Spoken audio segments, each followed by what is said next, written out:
Երևանի 25 և մարզային 250 դպրոց չունի տնօրեն։ Պետական հանրակրթական հաստատությունների ընդհանուր քանակը մոտ 1400 է։ Պաշտոնների համալրումը բարդացել է վերջին 2 տարում, երբ տնօրենի մրցույթն ու նշանակումն իրականացվում է նոր կարգով։ Հավակնորդներին ներկայացվող խիստ պահանջները մեղմելը կրթական գերատեսչությունը ճիշտ ուղի չի համարում։ Խնդիրը լուծելու համար ընտրվում են այլ գործիքակազմեր։ Այս դպրոցներից շատերի համար հայտարարվել են բազմաթիվ մրցույթներ։ Մենք դպրոցներ ունենք, որտեղ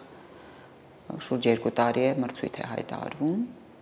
եւ չկան համապատասխան դիմողներ կամ չեն հաղթահարում այս բոլոր փուլերը։ Ու բնականաբար այս դպրոցները չեն կարող շարունակաբար մնալ առանց տնօրենի։ Նախարարությունը հանրային քննարկման է ներկայացրել նախագիծ, որով առաջարկվում է տնօրեններ գործուղել այն դպրոցներ, որտեղ առնվազն 3 անգամ հայտարարված մրցույթի արդյունքում չկա հաղթող կամ պարզապես դիմող չի եղել։ Գործուղում հնարավոր է նաև այն դեպքում, երբ դպրոցի տնօրենն ազատվել է աշխատանքից ցածր կատարողականի պատճառով։ Գործուղումը կլինի 5 տարի ժամկետով, ամսական 138 000 դրամ լրավճարով։ Սովորաբար տնօրենի աշխատավարձը պայմանավորված է դպրոցի մեծությամբ։ Լրավճարի հետ միասին այն միջինում կարող է հասնել 400 000-ի։ Նախատեսվում է նաև ճանապարհի, տեղափոխության ծախսերի, կոմունալ վճարների փոխհատուցում։ Իսկ գործուղվել կարող են թե արդեն իսկ որպես տնօրեն աշխատող անձինք, թե նրանք, ովքեր կհամապատասխանեն ներկայացվող պահանջներին։ Կրթության փորձագետ Արամ Փախչյանյանն ընտրված մոտեցումն ընդունելի է համարում, հատկապես առկա իրավիճակը հաշվի առնելով։ Ասում է, ժամանակավոր պաշտոնակատարները չեն կարող երկար փոխարինել ընտրված տնօրեններին։ Կրթության ոլորտում ըստ նրա լուրջ չափանիշներ են դրված, ու եթե համակարգի մի զգալի մասը չունի զարգացման հնարավորություն եւ հապաղում է, լուրջ խնդիրներ են առաջ գալիս։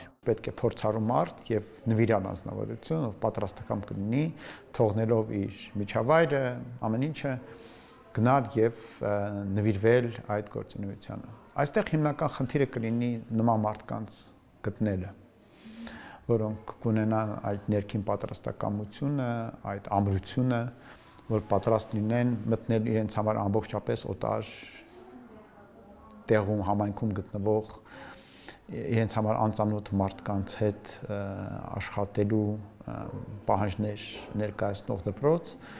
եւ կարողանան հաջողացնել այդ գործը։ Փախչյանյանը վտանգ չի տեսնում, թե մի դպրոցում խնդիրը լուծելը կարող է մյուսի հաշվին լինել, եթե գործող տնօրենը նախընտրի տեղափոխվել։ Նկատում է կայացած դպրոցների համար տնօրեն գտնելն ավելի հեշտ է։ Ոչ փորձառու, բայց լավ թեկնածուները նախընտրում են պաշտոնավարումը սկսել մեծ մարտահրավերներ չունեցող հաստատություններում։ Ավելին, կարծում է, կայացած դպրոցները կարող են դառնալ կադրերի ձևավորման միջավայր, ժամանակ առ ժամանակ նոր տնօրեններ այնտեղ ուղարկելով։ Փորձագետը կարևոր է համարում նաև, որ դպրոցը կայացնող ղեկավարները պարտավորված զգան չկենտրոնանալ մեկ տեղում։ Իրենց համար են ոչ թե մեկ դպրոցի տնօրեն, այլ պետությանը անհրաժեշտ մասնագետ։ Դե իսկ նախկին դպրոցի աշխատանքն էլ լավ տնօրենի հեռանալով չպետք է փլուզվի, քանի որ համակարգային զարգացում է եղել ու անձերով պայմանավորված չէ։ Ինչ վերաբերում է գործուղման ֆինանսական խրախուսմանը, Փախչյանյանը կարծում է, համեստ պայմաններ են առաջարկվում։ Դա խնդիրներ կստեղծի, այն հեշտ չի լինի գտնել մարդկանց, որոնք ամսական 140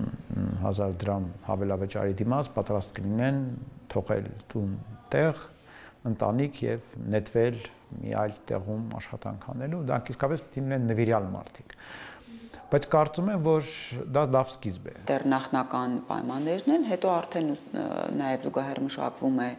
տնօրենի ատեստավորման կարգը, որով տնօրենը իր կատարողականի հիման վրա կկարողանա նաեւ ցուցաբերած արդյունքների համար եւս ունենալ աշխատավարձի բարձրացում։ Տնօրենների գործուղման կարգը հաստատվելուց հետո կգործի 2026 թվականից։ Աննա Զախարյան, Աշոտ Խաչատրյան, Ռաֆիկ Սողոմոնյան, լուրեր։